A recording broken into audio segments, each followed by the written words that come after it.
welcome to a very special episode of Pop for This. We are your hosts. I'm Mackendy, the Total Heel Alliston. I'm Gil, the Guillotine Armand. And I am Machi, the Ring Geek. And today, on this rainy October 11th, 2025, we are going to ask, did Crown Jewel pop? We're going to review all the matches. We're going to give you a little bit of insight of what we think and the future plans going forward in storylines. I think the next pay-per-view is Survivor Series November 29th. Correct. So let's go through it. Huh? So what's the first match? All right, so we had Bronson Reed versus Roman Reigns. Uh-huh. I mean, I'll be honest, first of all, the result kind of surprised me. Like, there was a lot of shenanigans, as there always are. Yeah. Always. Always. Freaking matches. Always. But it was okay because it was a street fight, and with the Usos getting involved, it really did even it, and Bronson Reed came out with that win, and that was really, really That's big. a big win for Bronson Reed. That was really, really big. He needed the win. Roman does not need a win. No. And the mere fact that Michael Cole said that was only the second time In the last few years. That's crazy. That's crazy. So That's crazy. Yeah, that I was a agree. huge win for Bronson. That's Yeah. crazy. Yeah, All through the match, I was asking myself, why are they doing this again? Because Roman Reigns beat Bronson Reed clean a couple of months ago. You know, it felt like they realized, you know what? I don't think they should have. I think they realized that either they made an error or they need to give this more time, because if the ultimate plan is for Roman to face Seth at WrestleMania, and WrestleMania is all the way in April, like, let this feud breathe a little bit more. So let's run it back a little bit. But yeah, it was a good win for Bronson Reed. You know, it builds him up. He can put that on his resume that he beat the tribal chief Roman Reigns clean at a Australian street fight. And can we stop giving them these fancy names and it's just a regular street fight? Like, just say we're gonna have a street fight in Australia. Like, what is what is the difference? I guess they use different weapons or whatnot. Kangaroos. I thought they use kangaroos. If they had some fucking kangaroos, I would have been like, yeah, this is an Australian street fight. Bronson Reed pouches. Yeah. Roman Reigns. He opens up his belly and just jumps in. Exactly. That would have been hilarious. He goes for the spear, and Bronson opens his pouch and just. Guys, that's terrible. The tribal thief has literally stolen the tribal chief. Where's Roman? Where is he? Where's Roman? He's in my belly. He's in my belly. He's in my belly. But yeah. So I don't know if there's gonna be another match after this because now Roman has one and Reed has one. They're gonna have to do a tiebreak. I think they're gonna do a tiebreak. They have the habit with their 50-50 booking to have those tiebreakers, to have, one guy gets one, each person gets one, and then they'll have their rubber match. They do.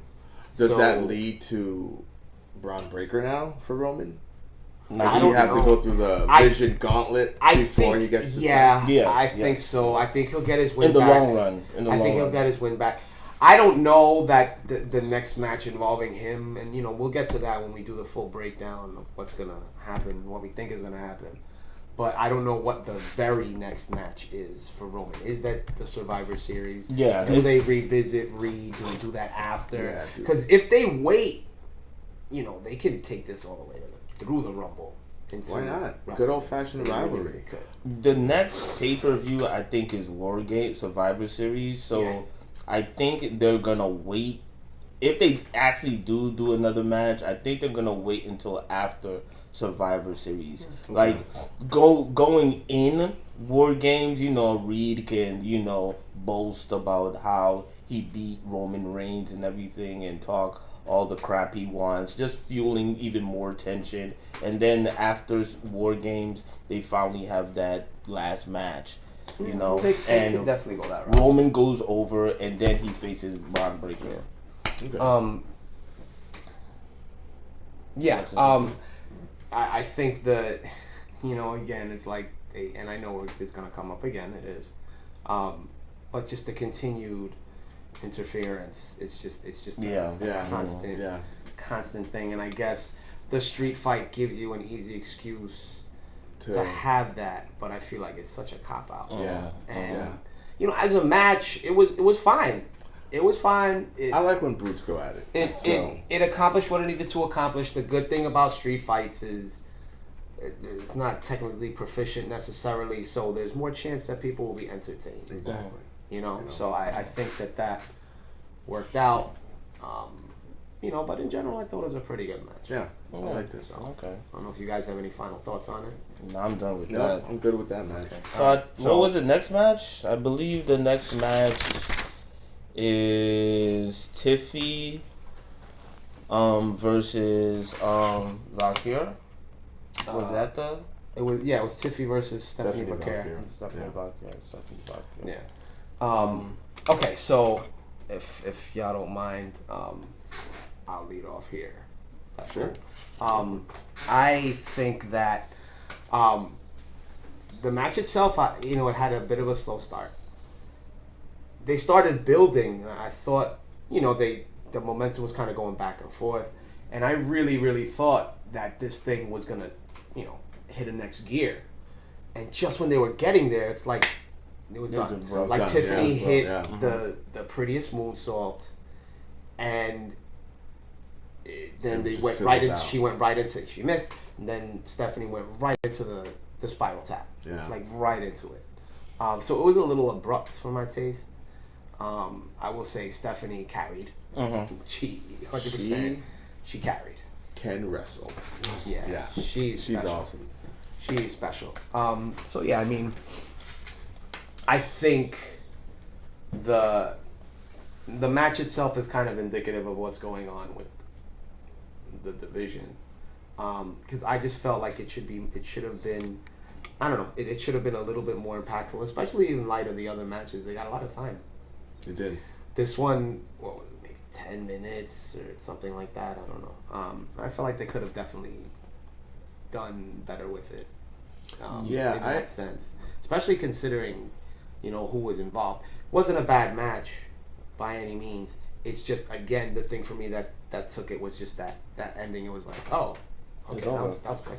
Yeah, sure. I thought the same thing. They should have let them cook a little bit more. Yeah. Because they both could wrestle their asses off. So I didn't like the match. Okay. Oh, really? I didn't like it. It was. I felt the same way you did, but I didn't like what led up to the match. I didn't like. They just kind of threw it together. Yeah. So I just didn't like the match, and I think those two particular can have a really good match. Yeah. If they had the time. So it felt like a good TV match. Yeah. Yeah. The kind of match that you see it that you're like, oh, I like, oh man, I'd love to see them. What is that? Okay. Let's go. I'd love to. Sorry, people. It's our first show. It's okay.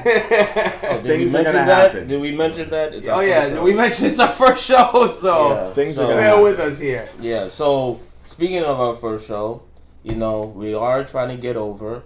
So please subscribe and let us know what you think about Crown Jewel and what do you think, like you were saying. Okay.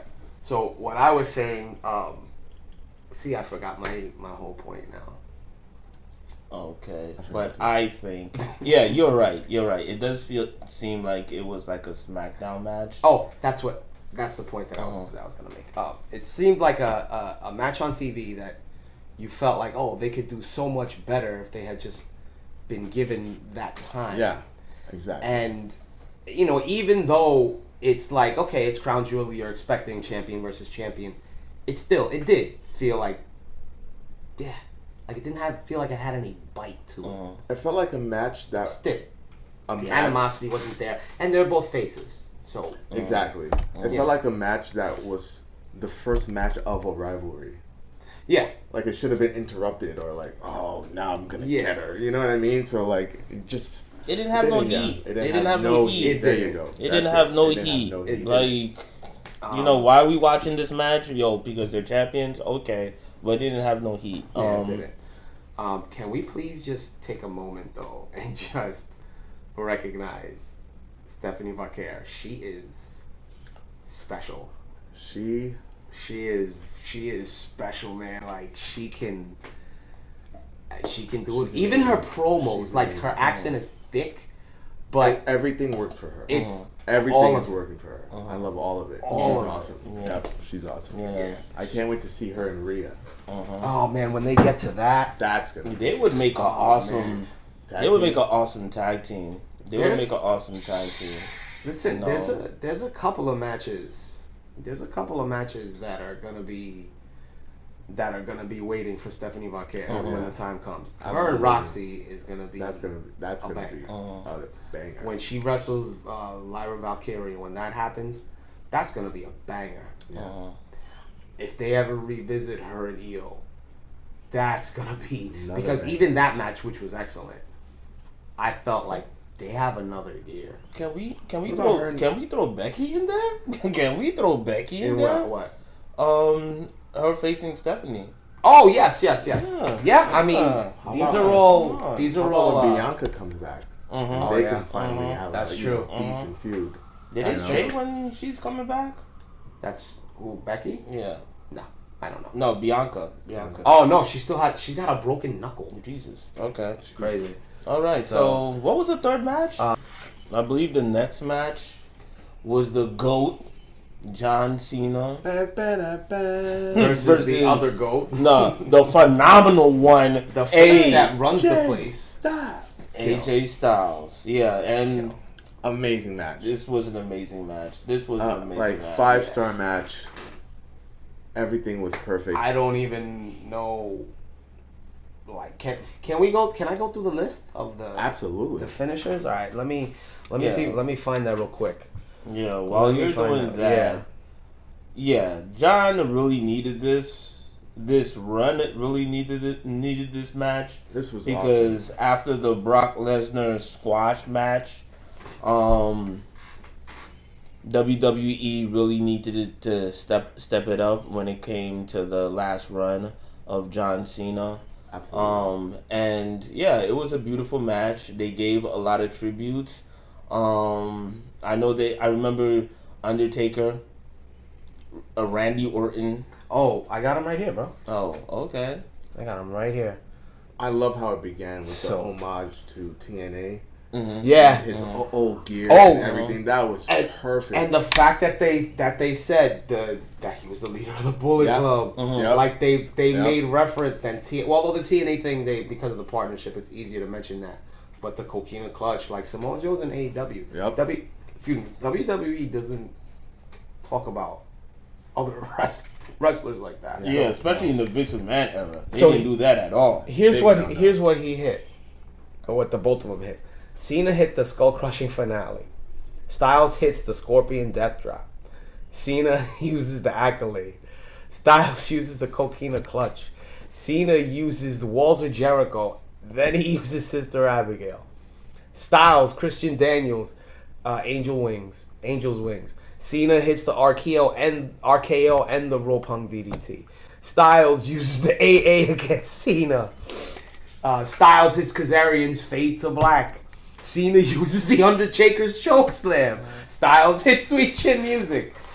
And then that beautiful finale, Cena hitting the tombstone and dropping the AA was just perfect. You know what I noticed about John Cena's career? Like, you know how he was saying like John Cena has like maybe like the 5 moves. He only has like 5 moves, but like I've noticed that John Cena always pulls out a move that no one ever expects. Yep. In each of his, like, I wouldn't say in each of his matches, but like in his pay-per-view matches, he always does. His big time. His big time matches. They don't call him Big Match John. Big Match John for no reason. Exactly. Like, come on. You know, so like just as an example, him and CM Punk's match on Raw.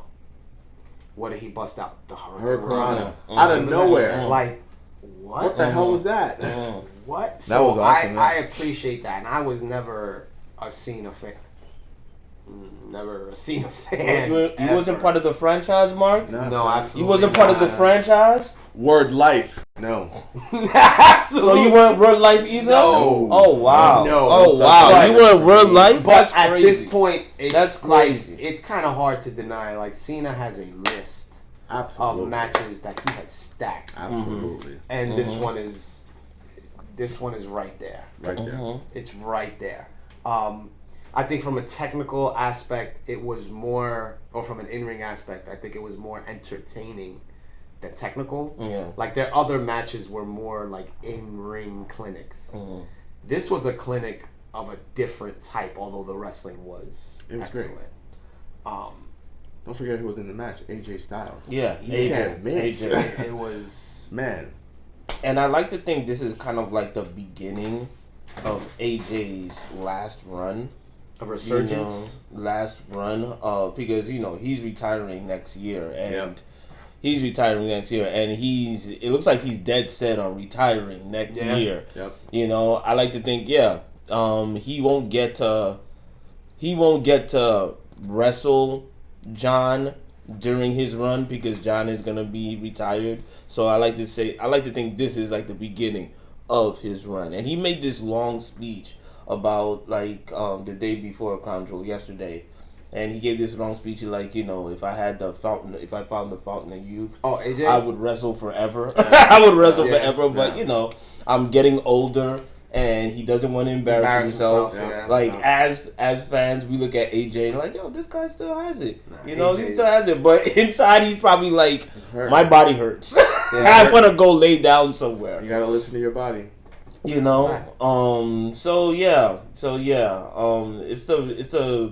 the beginning of the end, and I can't wait to pay him tribute. Yeah. His last run. I hope he gets the title. I hope he gets the title. Last title run, please. Just like John. Like John. Yeah. Not like John. A better story. But I want him to get the title. We'll talk about that. We'll get to that. So, anything else on that one? I mean, I think we covered. Phenomenal match. Yeah, phenomenal match. Yeah, I think. I mean, for me, up until that point, it was the match of the night. Yes. Yeah. Quick question: How many matches did John have left? 3 more matches? I think he has 1 more match. No, it's not one. It's not one. Or 2? Because I know his last match is in December. It's Saturday night's main event. Let's see. And I know he's gonna be in War Games. He's probably gonna be in War Games. Yeah. So Let's see. It does.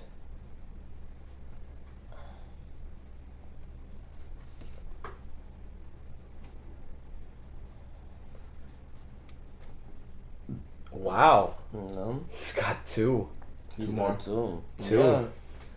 War Games. War and Saturday night's main event. Wow. Main event? That's wild.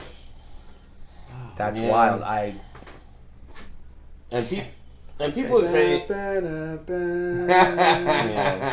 yeah, Hollywood is calling. He's doing a great job in Hollywood. Yeah. Peacemaker season 2 was hilarious. It was amazing.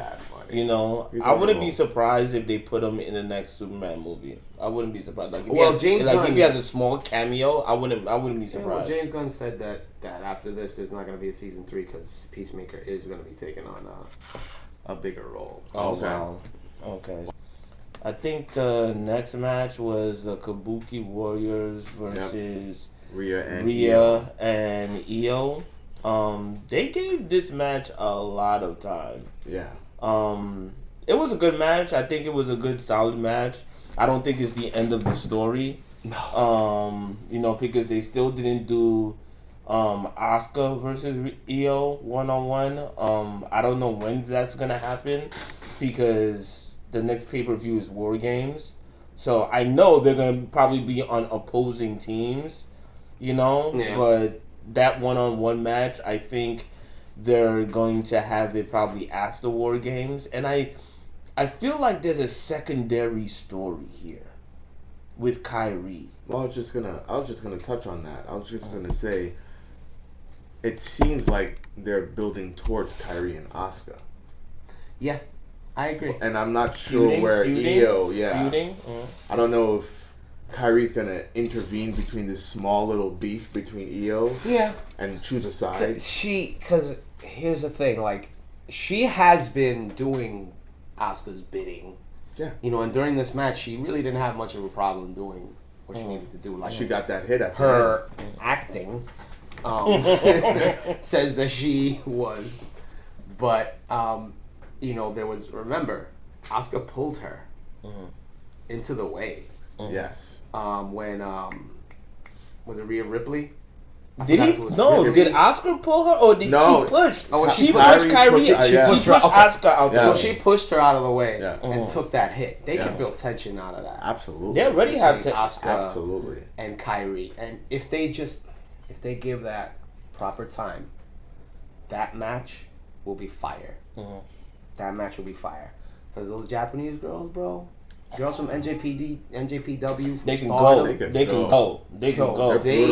They can go. They don't mess around. They can go. They wrestle stiff as hell. They can go. I like Asuka. The heel. Me too. I like her character work. And her attitude. Yeah. Like she carries herself like an OG. Like, she carries herself like an OG. Like, you should put some respect on my name. I like that. I'm gonna slap these little bitches. I like that. I like that they don't let her use the mist all the time.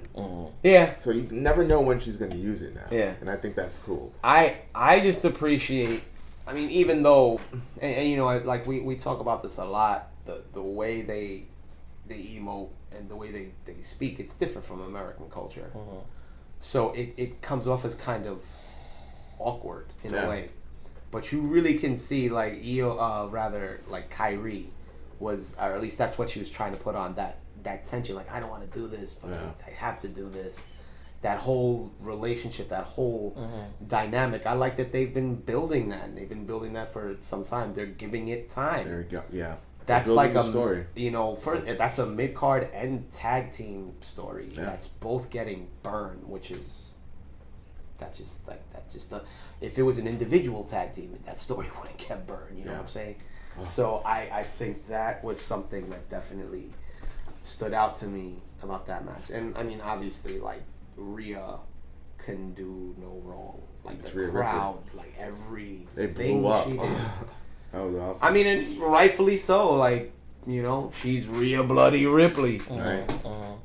So that pop was pretty crazy. But I'm interested in seeing where that goes because Rhea hasn't had much going on, aside from this. Yeah. And even when she was in Judgment Day, it was like she was still very much a focus. She had her own storyline. This is the first time I can remember in a while where she's kind of, I don't want to say floundering because it's not bad, but she's really in a weird neutral place now. Yeah. What happens? They build tension with Io. Do they bring someone else into the spot with her? Yeah. Bring someone else into the beef. What do they do? So I think, that's definitely something that we're gonna have to. I'm interested to see where she goes. Keep an eye on. Yeah. For a fact. I think they're trying to keep her away from the title picture because she was in the title picture for so long. And people say, like, okay, getting the championship is one thing, but the chase is more entertaining. It is. It's more entertaining. It is. And booking champions is hard, bro. Booking a good reign that you're invested in, it's not easy. Not easy. I don't think she's gonna hold gold until probably WrestleMania, or if Rhea? or if she does get gold, maybe she'll get tag team gold. All right. Okay, so now we're going to get to our final match, the main event. Which is Seth freaking Rollins, the world champion, the heavyweight champion, versus Cody Rhodes, the universal champion. Undisputed champion. Oh, undisputed champion. Remember, So they retired the universal champion. Oh, wow. Wow. Wow. So, yeah. That's I don't know if I agree with that in regards to the undisputed, because if you have two champions, how can you be undisputed? That's what I don't understand. I'll understand if they said universal, loophole, but that's what he's called. Yeah, he's called the undisputed. So I don't understand. Okay, that's a whole other episode, right? Whole other episode. But stay tuned for that. We'll touch on that later. Definitely. But they gave this match a lot of time, and I expected that, and it was a slow start. Like all those times that Seth Rollins looked frustrated and he was running out the ring and throwing stuff around, and there was one time he almost started a fight with Michael Cole, and I'm like, yeah, I know they had to show his frustration, but at the same time, like, I was like, can you start wrestling now, please? Yeah. But overall, it was a solid match. It was a good match. I really think it was really poetic that he cheated using the watch that Cody gave him. Yeah. I really thought that was poetic, and I really thought like it also symbolized the true end of their friendship. Now we're really enemies and stuff like that. And it really furthers the legacy of Seth Rollins. I mean, to touch on what you just said, I thought that storyline was beautiful. Mm-hmm. Because not only did he use it, he didn't want to use it. Yeah. He caught it and put it down. Sure. Yeah. So that shows me that Seth he wanted to beat Cody by himself. But he also made a promise, and he also has an obligation to the vision. So that was beautiful. And leading up to the match, the whole Paul Heyman storyline, and you kind of didn't know who was the leader of the vision and what's going to happen. You know what I mean? So it's kind of like, I thought it was great. I loved it. I loved it. How they foreshadowed that or hinted at it a couple of weeks ago when Cody cut that promo on Seth, and he said, I don't think you sent the bronze after me. I think it was Paul Heyman. And he's like, so who's really the one, who's the leader of the vision? Is it really you? Because I feel like you don't have control of your own shit. So what you just said, that was definitely playing in his head, and he's like, I gotta beat him clean. But at the same time, I think the ultimate thing is like, yeah, but I cannot lose control. Exactly. I cannot. And if I keep doing this, Cody's gonna catch me. He's gonna catch me slipping, and I'm gonna be in that same position. And remember, he's in a faction with Paul Heyman. Paul Heyman will turn on him just like and that. have the goon squad on him like that. In a drop of a hat. I wonder if part of what he said when he was like, oh, you know what'll happen, is he gonna send like Brock Lesnar to beat his, would he send Brock Lesnar to beat his ass if he lost that match? Would he do that? Because, we haven't heard from Brock, which isn't unusual, like, at all. It is kind of a cool... But that thought was something that definitely kind of stuck with me. I love that I had that thought. If he lost, what would have happened? Yeah. There's a lot of booking. Jump him. You know what I mean? There's a lot of booking that, a lot of routes that you can really, really go down. I mean, and with the fallout from this show now, there's and with the events that happened last night on SmackDown, which we'll talk about again also, it really puts a foundation for a lot of different directions they can go. I still think they can go in a lot of different directions. I think a loss by Seth would have been a bit more interesting in the sense of the matches they could go down, but his credibility would have been like that's 4 losses to Cody. Like, nah, bro, you gotta get 1 W against this man. Yeah. You can't say you the GOAT, the best of all time, and Cody beats you 4 matches straight. And overall, this was a beautiful story. Yeah. From beginning to end, and speaking about Paul, there's this like hidden tension, this underlying tension between Paul and Seth. Yeah. It's like this little tug of war. Like when they did that segment between him and Paul, and Seth asked Paul, what would happen if I lost? And he gave him an explanation. But he didn't give him the answer. And then he started to walk away, and and Seth grabbed him and pulled him towards him violently. The look of Paul's face is like, do you know who I am? Yeah. Do you know who I am? Like don't touch me like that, bro. I got goons. Like, don't touch me like that, bro. Goons. So it's like them for you. It's like this little tug of war. Like, who's the real leader of this whole vision? Well, I remember me and Mark were having a conversation not too long ago about.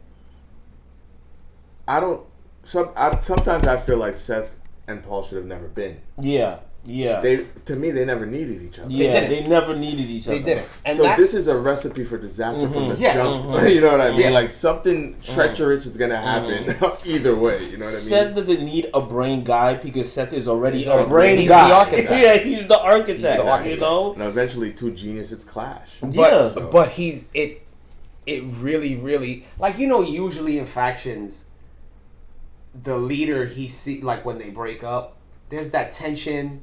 And then that guy he breaks away. Yeah. Usually the one leaving the faction wins, usually. But this, but the guy the leader of the faction, he doesn't usually take the person he's feuding with as a threat. Like, he really doesn't. He's like, I'm the fucking leader. Yeah. But this, it's like Seth knows. Seth knows. All And too well. And he missed that. He missed that. Paul Heyman is going to be all over that. All over that. Well. He could be in Braun's ear, in Reed's ear, in Brock's ear, like, and if they do bring someone else into the vision, like, and that's another thing that could really work out, if they really, really push it, like, if they bring someone else in, it has to be someone Seth Rollins hands picked. That's what I was gonna say. I would love to see that. It doesn't necessarily have to be Austin Theory, but like somebody that's for me in this group. Yeah. All right, Paul, you got them. He already has it. You know? He already has it. Becky. That's what he already has it. Becky. If he wants to go that route, but the thing is, Becky's not gonna be able to help in his direction. Yeah. She can't help in that way. Yeah. So, but I mean, I think, but the match for me I was really, really happy with the finish. Yeah, me too. I wanted Seth to get that W. Seth Rollins is generational, bro. Seth Rollins is like all-timer. All-timer. My favorite wrestler. I mean, my favorite wrestler. My favorite active wrestler right now. Yes. Favorite active. Let's get it clear. Favorite active wrestler. Yes. Favorite active wrestler. Yeah. I'll.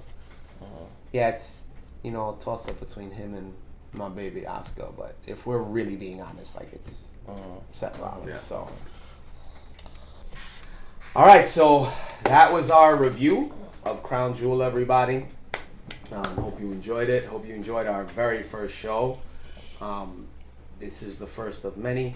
Yes. Don't forget, subscribe, follow, all of that good stuff. If you're a wrestling fan, tell your other fans, your other friends about it. If you're not a wrestling fan, then you better become one and start watching our show, because this is going to be good stuff, guys. And please share your comments down below about... Yeah, we'd love to hear what you think. Yeah, let us about know. Crown Jewel. What do you thought about the matches? What do you think is the fallout after these matches? And, let us know if we pop. Yeah. So, usually, going forward, we're going to have this special segment called Cream of the Crop, where we point out the performer of the week. We're going to do a special one today for Crown Jewel, and that is for our boy, the visionary, the Monday Night Messiah, Seth freaking Rollins.